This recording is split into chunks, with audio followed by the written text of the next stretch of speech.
तर नमस्कार मित्रांनो, माझी कोकणवाड भाग 5 मध्ये आपलं स्वागत आहे। गुड मॉर्निंग, शुभ सकाळ, श्री गणेशाय नमः। तर आता एकदम मॉर्निंगला सकाळी बरोबर 5 वाजेच्या आरतीला आम्ही गणपतीपुळे या ठिकाणी श्री गणेशाच्या आरतीसाठी आलेलो आहोत आणि 4:50 वाजले आहे सकाळचे। तर आता गणपतीपुळे या ठिकाणी आम्हाला सकाळी काकड आरती करायची होती, तर त्यामुळे मंदिरात आम्ही प्रवेश करायला सुरुवात केली। अजून मंदिर ओपन झालेलं नाही आणि सगळे वेट करतात इथं बाहेरच। आता जस्ट मंदिर थोड्या वेळात ओपनच होईल आणि आरतीला सुरुवात होईल। पहाटेच्या वाऱ्यात सागराची साद गणपती पुळे जागे घेऊन तुझं नाव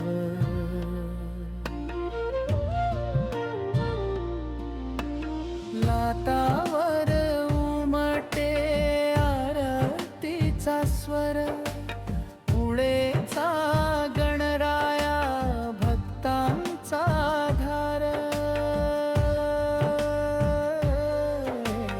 गणपती बाप्पा मोरया पुळेचा राजा मोरया सागर। तर आता जवळून दर्शन घेण्यासाठी चाललो आहे। आरती करताना पण दर्शन मिळाले आणि आता आतमध्ये पुन्हा चाललो जवळून दर्शन घेण्यासाठी। किनारी वसला सुख दुःख हरायला। शुभ सकाळ, मस्त आता दर्शन झालं, आरती झाली आणि आता मस्त इथं समुद्रकिनारी बसलोय आम्ही। पाठीमागे कसा जवळ चाललेलं आहे पाणी, हो भरती वाटतं ना।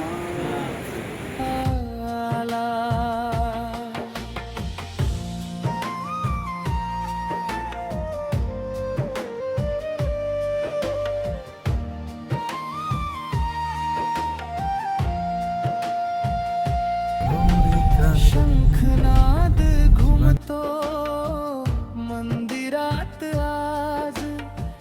तर फायनली आता चेकआउटचा टाईम झालेला आहे आणि मालगुणमधून आता आम्ही निघत आहोत। मस्त छान असं हे फ्लॅट भेटला होता होमस्टेसाठी आणि छान असं सगळं मालगुण एक्सप्लोअर केलं, रत्नागिरी एक्सप्लोअर केलं, आरे वारे, गणपतीपुळे छान असं सगळं जवळच आहे इथून।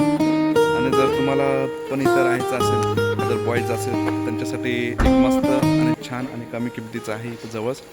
त्याचा कॉन्टॅक्ट नंबर आणि phone number contact number details सगळं मी डिस्क्रिप्शनमध्ये टाकणार आहे। तर नक्कीच तुम्ही इथं बॉईज ट्रिप प्लॅन करत असाल कोकणात यायचं तर इथं नक्कीच तुम्ही राहू शकता। छान आहे, मस्त सर्विस वगैरे आणि तर नक्कीच या इथं।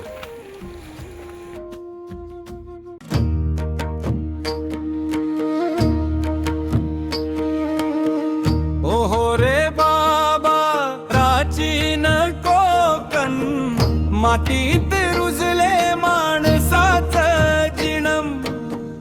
12 बलुते 12 हात त्यावर उभं गावाचं नात। कौलारू घर अंगण श्वास घेता तुळशीच्या वासानं काळज। यहाँ के प्रसन्न निसर्ग का आस्वाद उठाने के लिए 40 से भी अधिक प्रकार के पक्षी यहाँ आते हैं। मैंगो पाउडर सूप लिए गए। तर आता गणपतीपुळे जवळच असणारं हे प्राचीन कोकण याला आता आपण भेट देणार आहोत। इथलं तिकीट जे आहे तर ते 50 रुपीज आहे आणि जर आपल्याला कॅमेरा वगैरे मोबाईल यूज करायचा असेल आतमध्ये फोटो काढण्यासाठी तर त्याचे एक्स्ट्रा 50 रुपीज चार्जेस आहे। तर आतमध्ये 1 तास ते 1.5 तास आपल्याला लागतात पूर्ण ते प्राचीन कोकण बघण्यासाठी आणि सोबत गाईडही असतो, पण त्याचे काही चार्जेस नसतात, ते फ्री असतात। तर बघूया आता प्राचीन कोकण आणि आता आपले गाईड येतील ते आपल्याला घेऊन जातील। तर बघूया प्राचीन कोकण गणपतीपुळे जवळ येईल। तर गणपतीपुळेपासून जवळच्या अंतरावर असणारं हे प्राचीन कोकण। या ठिकाणी आपल्याला प्राचीन कोकण नावातच म्हणजे पूर्वीचे जे लोक कोकणात राहायचे तर त्यांचा राहणीमान, त्यांची व्यवस्था, त्यांच्या वापरात येणाऱ्या रोजच्या वस्तू या ठिकाणी आपल्याला बघायला मिळतात. थोडा वेळ गाईडची वेट करेपर्यंत आपण प्राचीन कोकणबद्दल तिथं व्हिडिओ लावले जातात आणि ते जाणून घेत असतो. त्यानंतर बघा आपले गाईड येतात आणि ते घेऊन जातात. घेतला असेल त्यांनी स्वतःच फोटो काढत चला. Konkan tourism development research centre ही आमची संस्था आहे आणि या ठिकाणी आम्ही पर्यटनातून रोजगार निर्मिती हा विषय घेऊन आम्ही ते काम करत आहोत. आपली संस्कृती ही निसर्गातून फुलली आहे. पूर्वजांनी विविध वनस्पती आणि प्राणी यांना दैवत्व बहाल करून त्यांच्याविषयी कृतज्ञता व्यक्त केली आहे. पूर्वी प्रत्येक गावात राखीव जंगल असे, त्याला देवराई असे म्हणत.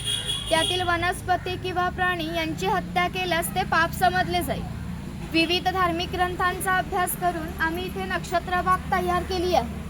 प्रत्येकाच्या जन्म नक्षत्रानुसार एक वृक्ष आराध्य वृक्ष म्हणून मानला जातो. त्याची पूजा अर्चा केल्यास त्या व्यक्तीला धन, सौख्य, आरोग्य प्राप्त होते. बाहेर बोर्ड लावलाय, तो जाताना पाहिलात तरी चालेल. जन्म नक्षत्रानुसार ते बघायचं. हा पिंपळपार आहे. आपण कोकणी माणसं वड, पिंपळ यांना पवित्र मानतो. तसेच त्यांना आपण दीर्घ आयुष्याची प्रतीका ही मानलेली आहे. थोडंसं पुढे या.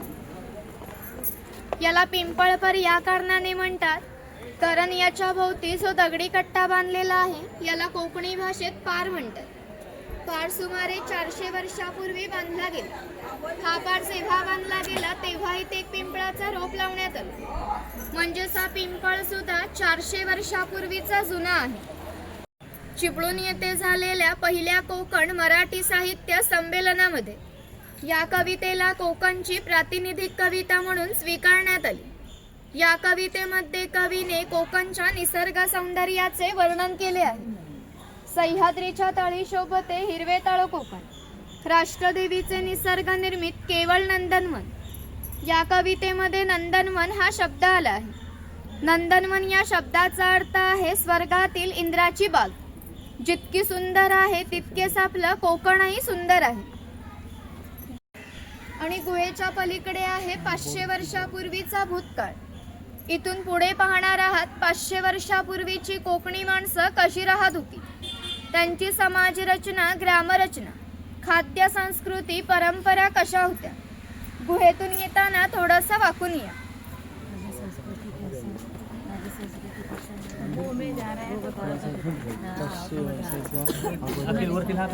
Yes yes.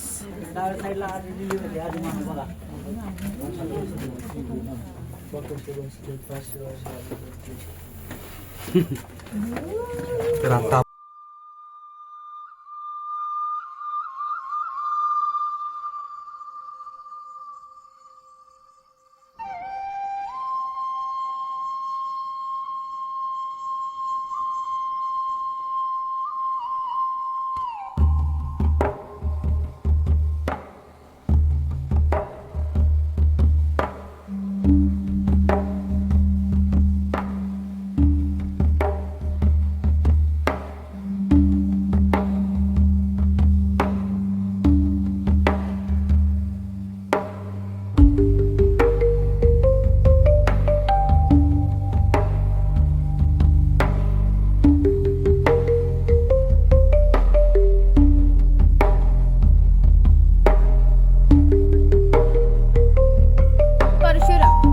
आपल्या पुराणात यांचा उल्लेख केलेला आहे की हजारो वर्षापूर्वी भगवान परशुराम होऊन गेले.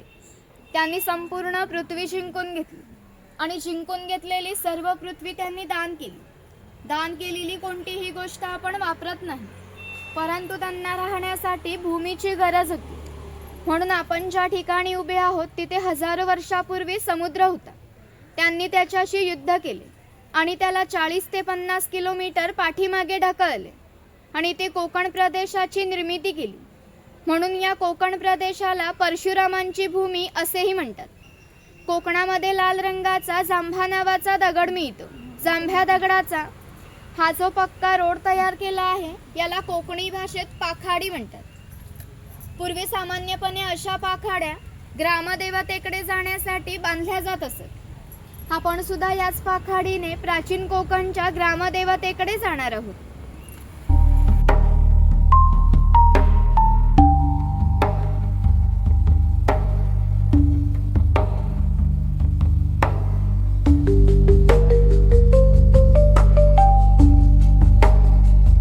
आणि या बाजूला गाव शिकार दाखवले.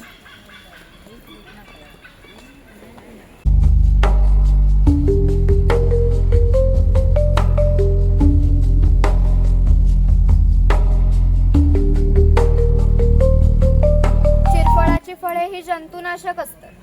शेतकरी याचा वापर धान्य साठवण्यासाठी करतात. तसेच गरम मसाल्यासारख्या पदार्थामध्ये सुद्धा याचा वापर केला जातो. इथे माडीवाला दाखवले.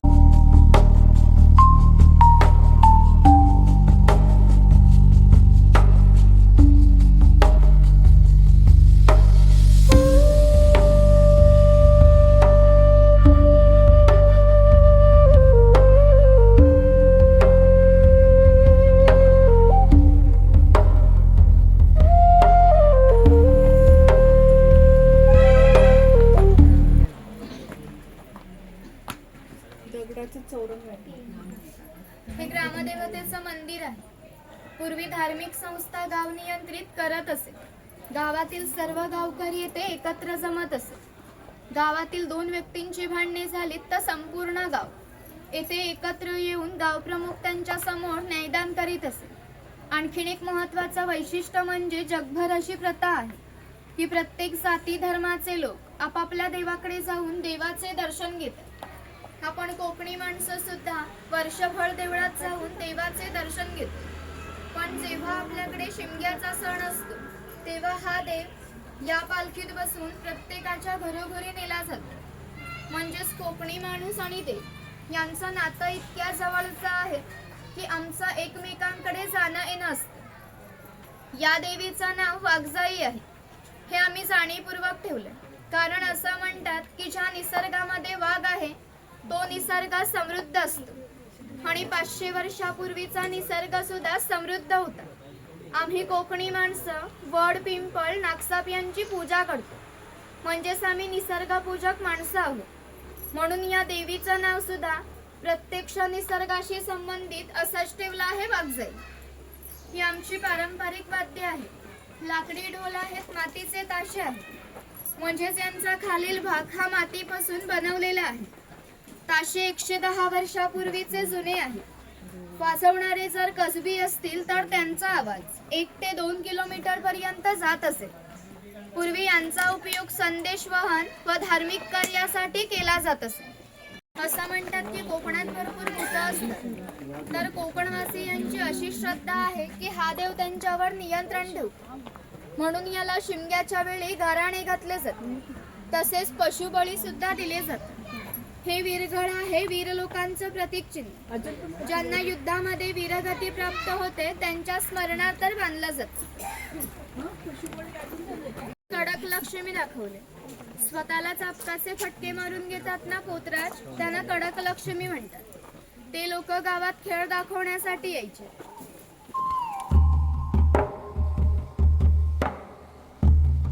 इतक्या जवळ राहतात की समुद्राच्या भरतीचं पाणी सुद्धा त्यांच्या घराला लागून जातं. एवढी छोटी होडी घेऊन हे लोक 8 ते 10 तास खोलवर समुद्रामध्ये मासेमारी करत असतात. कधी कधी समुद्राच्या उसळणाऱ्या लाटा ह्या त्यांच्या होडीपेक्षाही मोठ्या असतात. तरी हे लोक कुशलतेने होडी वल्हवतात. हा नाभिक आहे. पूर्वी कोकणामध्ये 12 बलुतेदार पद्धत अस्तित्वात होती. म्हणजेच नाभिक, सुतार, चर्मकार, कासार हे लोकांना घरोघरी जाऊन सेवा पुरवतात. त्या बदल्यात त्यांना पैसे नव्हे तर केवळ धान्य मिळतं. म्हणजेच एका नाभिकाला एका केस व दाढी करण्यासाठी वर्षभरासाठी 4 पैली म्हणजे सत्ताचे 8 किलो धान्य मिळत असे.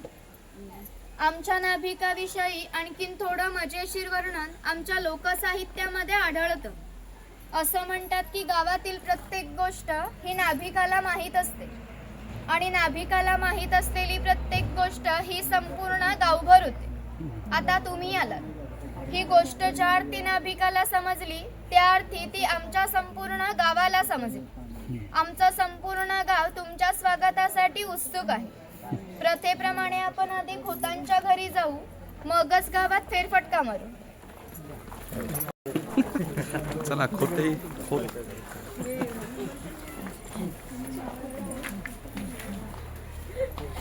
आडनाव हे खोत आहे. राजाचा गावातील थेट प्रतिनिधी म्हणजे खोत. हां. धार्मिक आणि राजकीय बाबतीत पहिला मान खोतांचा. खोत गावचे प्रमुख असे. गावात न्यायदान करणे, महसूल गोळा करणे ही कामे खोतांची असे. ही खोतांची बायको आहे. कोकणी स्त्रिया सुंदर होत्या आणि शूरही होत्या, परंतु त्यांना स्वातंत्र्य नव्हते. माझघराचा उंबरठा ही त्यांच्यासाठी मर्यादा होती. हाच खेळ धर्मराज आणि दुर्योधन यांच्या हातात किंवा शंखांच्या कवड्या असतात, त्या टाकून विशिष्ट प्रकारचे दान मागितले जाते. त्यानुसार सोंगट्या मागे पुढे सरकवून हा खेळ खेळला जातो. ओटीवर बसत असत. समोर आहे ती पडवी. सर्वसामान्यांनी पडवीला बसायचे. खोतांच्या डाव्या बाजूला आहे स्वयंपाकघर, उजव्या बाजूला आहे देवघर. खोतांच्या मागे आहे ते माझघर, म्हणजेच पूर्वीची बेडरूम. घराचे छप्पर पहा. वरती छोटे छप्पर आहे, मध्ये गॅप आहे, खाली मोठे छप्पर आहे. कोकणामध्ये उष्णता फार असते. घरातील उष्ण हवा या गॅप मधून सतत बाहेर जाते आणि बाहेरील थंड हवा तिची जागा घेते, म्हणजेच घरातील वातावरण नेहमी थंड राहते. घरासमोर अंगण आहे. अंगणात तुळस आहे. अंगण हे कोकणी घरांचं वैशिष्ट्य आहे. इथे अडकीत त्यांचे प्रकार दाखवले, तुम्ही बघू शकता.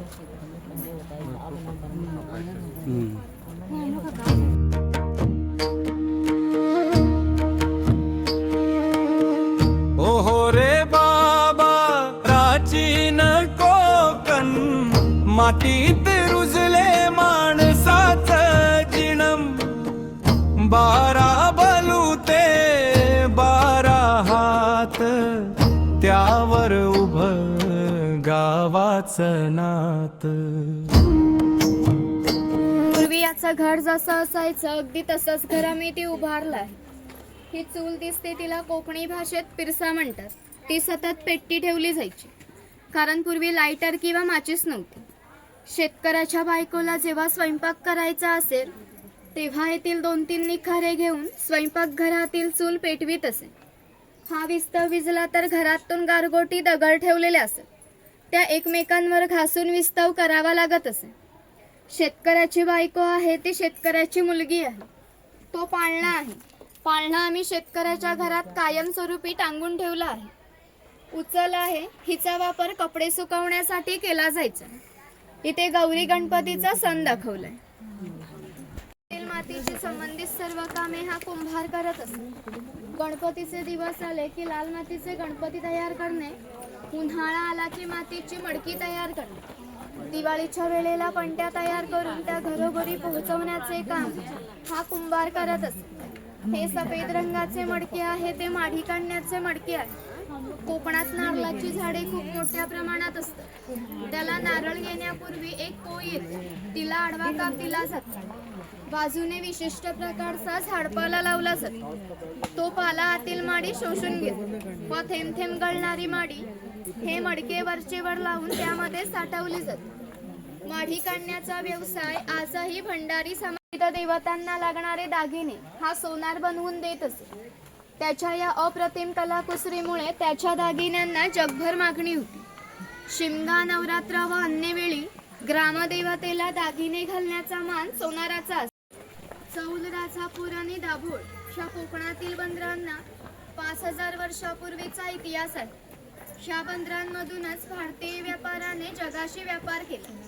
या बंदरांमधून निर्यात होणाऱ्या वस्तूंमध्ये हस्तकौशल्याच्या वस्तू, तलम कापड, शंख, शिंपले, दागिने इत्यादी वस्तूंची निर्यात हा वाणी करत असे.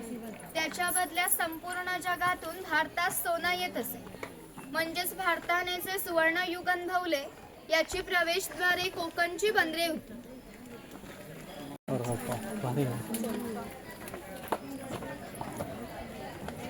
हा सुतार आहे. कोकणातील 12 बलुतेदार दाखवताना जे अधिक कौशल्यवान आहेत तेच आम्ही ते दाखवले. त्यापैकी हा सुतार आहे. हा सुतार सावंतवाडीचा सुतार आहे. सावंतवाडीतील लोकांचे लाकडावरील कोरीव काम हे जगप्रसिद्ध आहे. त्यांच्या काही हस्तकौशल्याच्या वस्तू तुम्हाला आमच्या हस्तकला विक्री केंद्रात पाहायला मिळेल. दरवेळी दाखवल्या अस्वलाचा खेळ करणार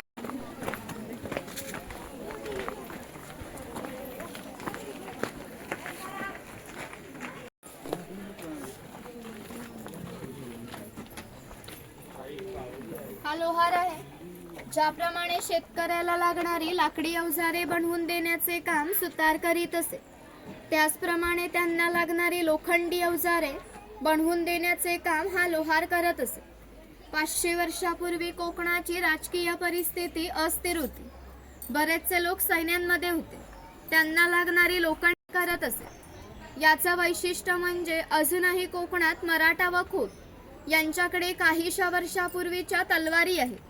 त्यांना अजूनही गंज झालेला नाही. दर दसऱ्याला त्यांची पूजा केली जाते.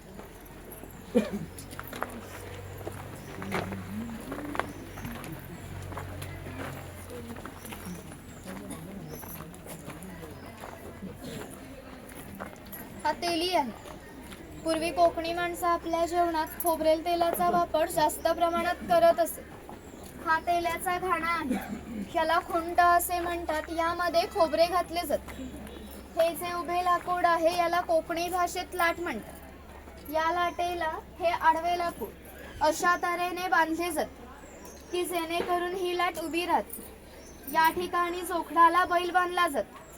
आडव्या लाकडावर दगड ठेवून तेली स्वतः त्यावर बसते व हे सर्व वजन घेऊन बैल गोल फिरवला जातो. त्यामुळे आतील खोबरे दगडून त्याचं तेल निघते. आतील तेल भरून काढायचे असेल तर सर्वप्रथम जोखडाचा बैल सोडायचा. जोखड बाजूला केले जाते, आडवे लाकूड बाजूला केले जाते व लाट बाजूला केली जाते व आतील तेल हे भरून काढले जाते. पुन्हा नवीन तेल पाडायचे असेल तर पुन्हा सगळं क्रमवार जोडून नवीन तेल पाडले जाते. म्हणजेच पूर्वी तेल्याला पसा ते 1.5 पसा तेल काढण्यासाठी 1 ते 1.5 तास मेहनत घ्यावी लागत असे. यावरून तुमच्या लक्षात येईल की पूर्वीचं जीवन किती कष्टमय होते. हा बुरुड आहे. पूर्वी प्रत्येक व्यवसाय हा जातीनिहाय करावा लागत असे. व्यवसाय निवडीचे स्वातंत्र्य नव्हते. प्रत्येकाला आपापल्या जातीचाच व्यवसाय करावा लागत असे. म्हणजेच बांबूंच्या वस्तू बनवून देण्याचे काम हा बुरुड करवती स्त्रिया शारवळीमध्ये दिवा हातात घेऊन उभ्या असतात. शुभ कार्य पार पाडण्यापूर्वी हा दिवा विझला तर ते अशुभ मानले जाते. अजून आमच्या चाकरमान्यांचे जर मुंबईला लग्न असेल तर ही रवळी गावावरून मुंबईला पाठवली जाते. हे स्वयंपाकघर आहे. पूर्वी कोकणी माणसं आपल्या जेवणात भात व मासे मोठ्या प्रमाणात खात असत. कोकणात आल्यावर माशाची आमटी, उकडीचे मोदक आणि भाजणीचे वडे न खाणे म्हणजे गोपांना अनुभवल्यासारखे आहे.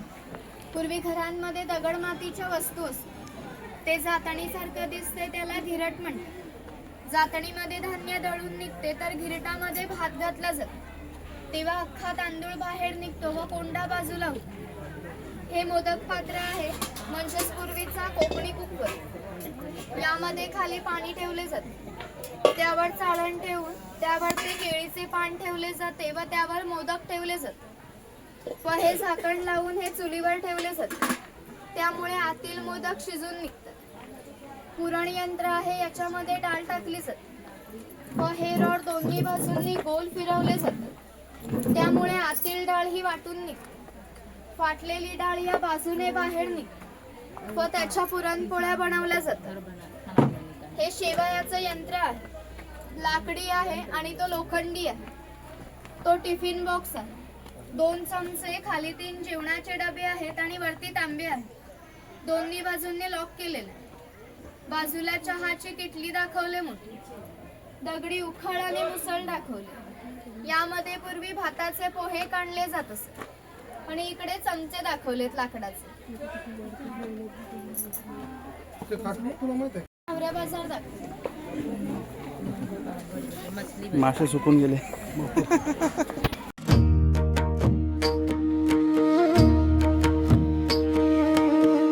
ओहो रे बाबा.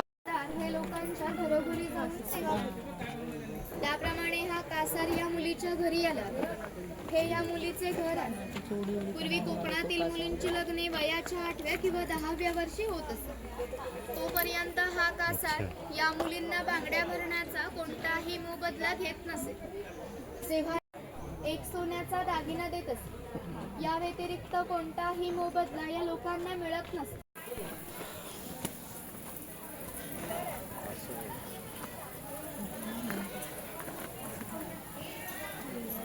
हा पाणवठा आहे. पूर्वी प्रत्येक गावात भरपूर मोठे जंगल होते. त्यामुळे गावात पाणीही मोठ्या प्रमाणात उपलब्ध होत असे. गावात ज्या ठिकाणी उंचावर बारमाही पाणी असे तेथे धरण बांधून प्रत्येकाच्या पाणीपाठानं नेले जात असे. या पाणवठ्यावरती लहान मुले मासेमारी करण्यासाठी किंवा अंघोळीसाठी येत असत.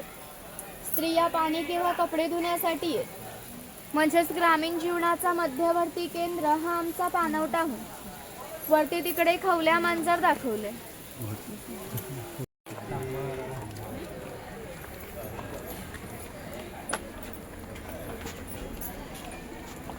चर्मकार धुवून देण्याचे काम हा चर्मकार करीत असे. याच्या जोडीला आणखीन एक प्रसंग सांगते की जो 500 वर्षापूर्वी घडला. इथून 80 किलोमीटर अंतरावर मार्लेश्वर नावाचे देवस्थान आहे. एका पर्वतात एक मोठी गुहा आहे. त्या गुहेमध्ये एक शंकराची पिंडी आहे. याचं वैशिष्ट्य म्हणजे त्या गुहेमध्ये अजूनही जिवंत साप आहे. पूर्वी मार्लेश्वर देव हा एका गावामध्ये राहत होता. तेथील लोक हे वाईट मार्गाने वागू लागले. त्यामुळे शंकराचे पावित्र्य कमी होऊ लागले. शंकराला ते मान्य होणे शक्य नव्हते. म्हणून त्याने गाव सोडून जाण्याचा निर्णय घेतला. मकर संक्रांतीच्या आदल्या रात्री तो गावाच्या बाहेर पडला. गावाच्या बाहेर या चर्मकाराचे घर होते. चर्मकार गरीब होता, परंतु श्रद्धाळू आणि नीतिवान होता. शंकराने कोणत्याही जातीपातीचा विचार न करता त्याला मशाल दाखवण्याची विनंती केली. चर्मकाराने सुद्धा अतिथी देवोभव समजून त्याला मशाल दाखवण्यास सुरुवात केली. शंकराने आज ज्या ठिकाणी मार्लेश्वर आहे त्या ठिकाणी गेल्यावर शंकराने आपले खरे रूप प्रगट केले व चर्मकाराला दर्शन दिले व त्याला सांगितले की यापुढे मी याच ठिकाणी राहणार आहे. या मकर संक्रांतीला शंकराची पालखी मूळ गावातून निघते. तिला मशाल दाखवण्याचे काम चर्मकाराचा आजचा जो वंशज आहे तो करतो. म्हणजेच मार्लेश्वर हे असे देवस्थान आहे की तिथे कोणताही जातीभेद मानला जात नाही. बघून पुढे मंदिर बनवले मार्लेश्वरच्या बघण्यासाठी बघून या पुढे.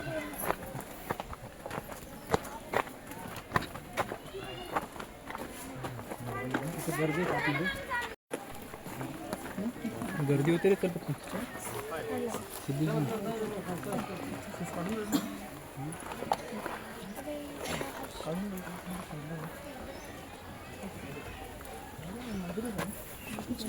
शिवार शंकर नमः शंकर शिवशंकर ओम शिवाय.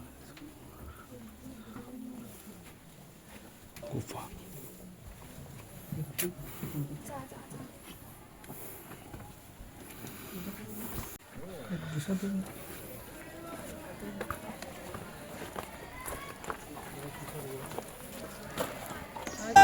भरता अखिल मोर लोक दाखवता गोष्ट जुनी. कोकण अजूनी संचरणी.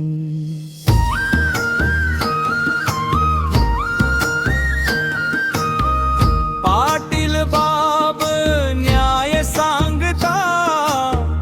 कुलकर्णी लेखा नीट मांडता. देशाच्याकडे भरपूर धन आहे. पूर्वी हा धनगर समाज इतक्या दुर्गम ठिकाणी राहत असे की त्यांचा पहिला बस स्टॉप देखील 10 ते 12 किलोमीटर अंतरावर असे. हे लोक जेव्हा गावामध्ये येत असत तेव्हा त्यांच्या पायात चामड्यांच्या वाहना, खांद्यावर फाटकी घोंगडी आणि हातात घुंगांची काठी अशा वेशभूषेत येत असत. असे असले तरी प्रत्येक धनगर हा 8 ते 10 म्हशी व 100 ते 125 गायींचा मालक असतो. या सर्वांची विक्री करायचे म्हटले तर त्यांची किंमत काहीशी लाखात जाते. एवढ्या धनसंपत्ती असल्यामुळे त्यांची राहणी सुद्धा अशी साधी होती. बकरीचं घर दाखवलंय पहिलं असं उंचावरती बांधायचे संरक्षणासाठी. भिंतीच्या आतमध्ये 2 बाबूंच्या मध्ये फट आहे, कारण त्यांनी केलेला मैला त्यातून बाहेर पडत असते. छपराची रचना जरी ओघडधोबड दिसत असली तरी कितीही पाऊस आला तरी पावसाचे पाणी आतमध्ये जाऊ शकत नाही.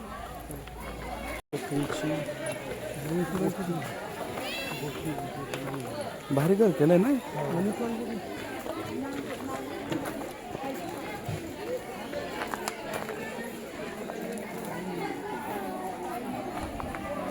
याच्या हाती लाल रंगाच्या खोडापासून कात तयार केला जातो.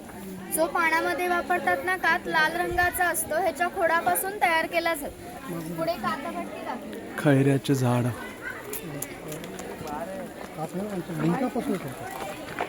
कातभट्टी. याच्या खोडातून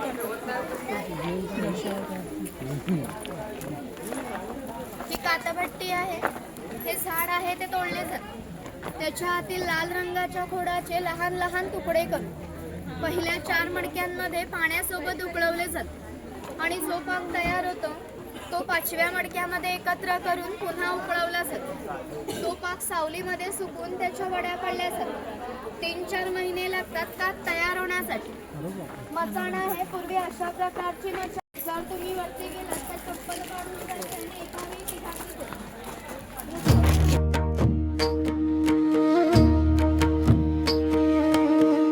ओहो रे बाबा प्राचीन कोकण, मातीत रुजले माणसाचं जिणम.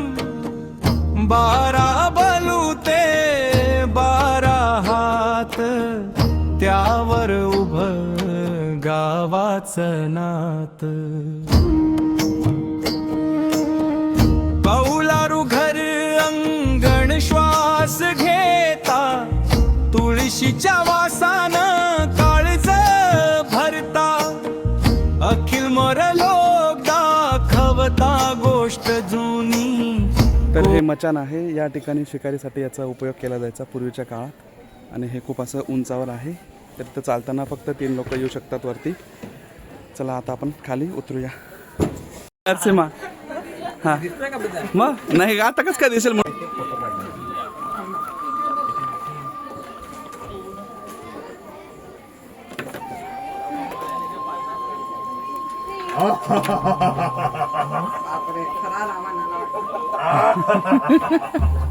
असं कर रे, असं असं कर, असं असा असा नीलवण केला तसा, नीलवण केला तसा हात कर.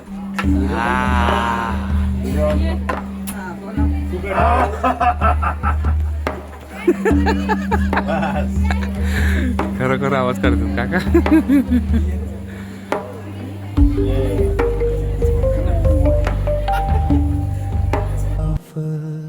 मुखडो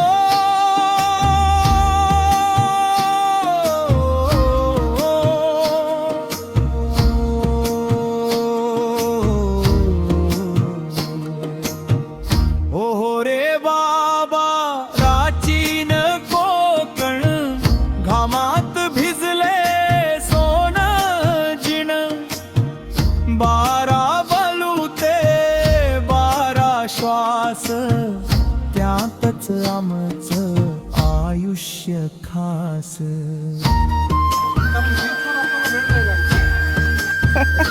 झालं का. आणि खूपच छान वाटलेलं आहे. प्राचीन कोकणला नक्की व्हिजिट करा आणि कोकणी संस्कृती बघायला या. धन्यवाद धन्यवाद. Big fan big fan. अरे मग फॉलो तर कर दादा. बांबू झाड. तर मित्रांनो असं आपण 500 वर्षापूर्वीचं कोकण जे सुरुवात केली त्याची जर्नी, नाही ना ते बांबू. बांबू लाकूड कोकणातले केवढे मोठे तर त्याची सगळे इथं डेमो सगळं आपल्याला होतं इथं बघायला मिळालं प्राचीन कोकण या ठिकाणी. तर तुम्हीही नक्की भेट द्या आणि छान आहे, मस्त आहे बघण्यासारखं. आणि तरी 1 तास लागतो आपल्याला बघण्यासाठी. तर तुम्ही नक्कीच व्हिजिट करा प्राचीन कोकण या ठिकाणी.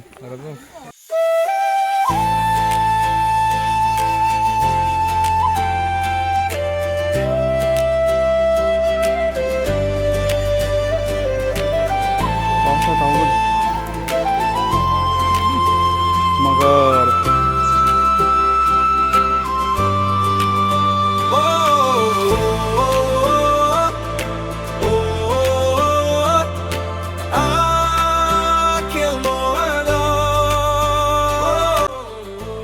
तर मित्रांनो, अशा प्रकारे आपण प्राचीन कोकण एक्सप्लोर केलं. नंतर नक्कीच सांगा आजचा व्हिडिओ तुम्हाला कसा वाटला आणि प्राचीन कोकणबद्दल माहिती दिलेली ती कशी वाटली. नक्कीच तुम्ही मला कमेंटमध्ये सांगू शकतात. आणि त्यानंतर आपण भेट देणार आहोत मॅजिक गार्डनला. तर मॅजिक गार्डन लहान मुलांसाठी खूप चांगलंच आहे, त्याचबरोबर मोठ्यांसाठीही खूप एंटरटेनमेंट आहे. तर नक्कीच मॅजिक गार्डन आपण माझे कोकणवाद भाग 6मध्ये पूर्ण बघणार आहोत. तर त्यासाठी तुम्ही माझ्या चॅनलला लाईक करा, शेअर करा आणि सबस्क्राईब करायला नक्कीच विसरू नका मित्रांनो. अखिल मोरे व्लॉग. तर इथं प्रॉब्लेम होऊ शकतो नेटवर्किंगचा, त्याच्यामुळे इथं तुम्ही कॅश जवळ ठेवा. आणि आतमध्ये गाईड आहे, ते पण फ्री आहे. तर बघूया आता आतमध्ये मॅजिक गार्डन.